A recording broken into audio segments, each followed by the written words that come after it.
clouds were rolling in, and all of the animals needed to hide. It could only mean one thing. It was about to rain.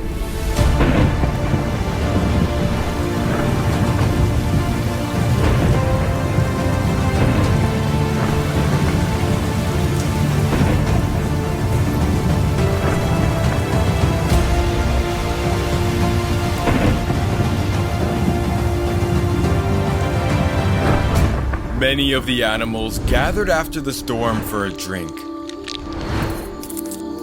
Even the worm snake made a short visit.